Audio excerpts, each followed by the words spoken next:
വിവോയുടെ Vivo Y36T എന്ന പുതിയൊരു smart phone ഇപ്പോൾ ലോഞ്ച് ചെയ്തിട്ടുണ്ട്. ഈ ഒരു വീഡിയോയിൽ നമ്മൾ നോക്കാൻ പോകുന്നത് വിവോ Y36T എന്നുള്ള സ്മാർട്ട് ഫോണിനെ പറ്റിയിട്ടാണ്.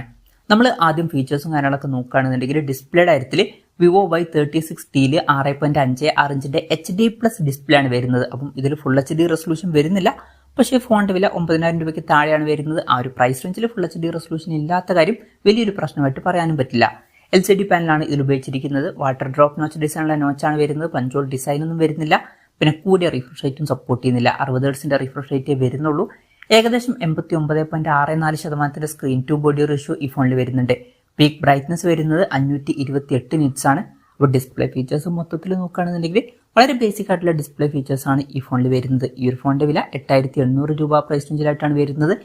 ആ ഒരു പ്രൈസ് റേഞ്ചിൽ തരക്കേടില്ലാത്ത ഡിസ്പ്ലേ ഫീച്ചേഴ്സ് എന്നേ പറയാൻ പറ്റുള്ളൂ. ഈ ഒരു പ്രൈസ് റേഞ്ചിൽ അത്ര മികച്ചത് എന്നൊന്നും പറയാൻ പറ്റില്ല. അറ്റ്ലീസ്റ്റ് പഞ്ചോൾ ഡിസൈനോ അല്ലെങ്കിൽ കൂടിയ റിഫ്രഷ് റേറ്റോ എന്തെങ്കിലുമൊക്കെ കൊടുക്കായിരുന്നു. പിന്നെ side mounted finger print sensor ഇതിൽ കൊടുത്തിട്ടുണ്ട്. ഫോണിന്റെ വെയിറ്റ് വരുന്നത് 185 ഗ്രാമാണ്. തിക്നെസ് വരുന്നത് 8.39 mm ആണ്.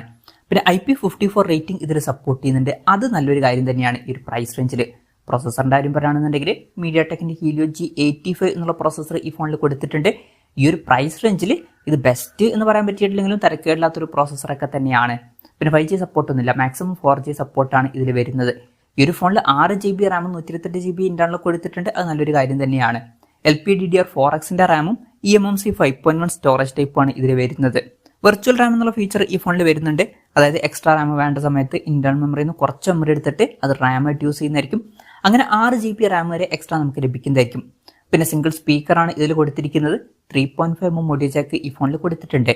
Android 14 ബേസ് ആയിട്ടുള്ള സോഫ്റ്റ്വെയറും കാര്യങ്ങളൊക്കെ ഇതിൽ വരുന്നുണ്ട്. ക്യാമറയുടെ കാര്യം പറയുകയാണെന്നുണ്ടെങ്കിൽ ഫോണിന്റെ പിന്നിൽ സിംഗിൾ ക്യാമറ ആണ് കൊടുത്തിരിക്കുന്നത്. ഫോണിന്റെ പിന്നിൽ 13 മെഗാപിക്സലിന്റെ f2.2 അപ്പേഴ്സിൽ വരുന്ന ഒരു സെൻസർ കൊടുത്തിട്ടുണ്ട്. പിന്നെ ഫ്രണ്ടിൽ 5 മെഗാപിക്സലിന്റെ സെൽഫി ക്യാമറ ആണ് കൊടുത്തിരിക്കുന്നത്. ബേസിക് ആയിട്ടുള്ള ഓൺ പേപ്പർ ക്യാമറ സ്പെസിഫിക്കേഷൻ ആണ് ഇതിൽ വരുന്നത് എന്നൊക്കെ പറയാവുന്നതാണ്. ബാറ്ററിയുടെ കാര്യത്തിൽ 5000 mAh ബാറ്ററി കൊടുത്തിട്ടുണ്ട്. 15 വാട്ട് ഫാസ്റ്റ് ചാർജ് സപ്പോർട്ട് ചെയ്യുന്നുണ്ട്. ഈ ഒരു പ്രൈസ് റേഞ്ചിൽ തരക്കേടില്ലാത്തൊരു ചാർജിങ് സ്പീഡാണ്. ടൈപ്പ് സി ചാർജിംഗ് പോർട്ടും ഇതിൽ കൊടുത്തിട്ടുണ്ട്.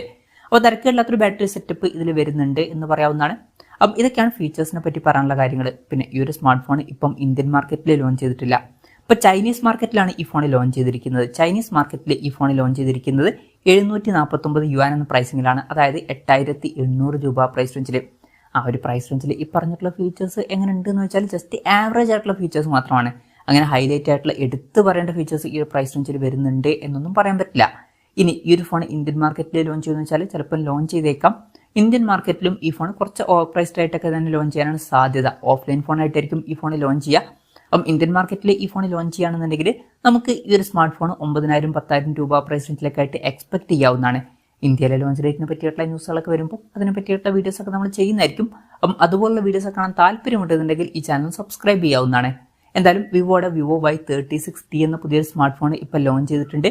ഈ ഒരു ഫോണിനെ പറ്റിയിട്ടുള്ള നിങ്ങളുടെ അഭിപ്രായം ജസ്റ്റ് ഒന്ന് കമന്റ് ചെയ്യുക. അതുപോലെ തന്നെ ഈ ഒരു സ്മാർട്ട് ഫോൺ ഇന്ത്യൻ മാർക്കറ്റിൽ നിങ്ങൾ ഏത് പ്രൈസിങ്ങിലാണ് എക്സ്പെക്ട് ചെയ്യുന്നത് എന്നുള്ള കാര്യം കൂടി ജസ്റ്റ് ഒന്ന് കമന്റ് ചെയ്യുക.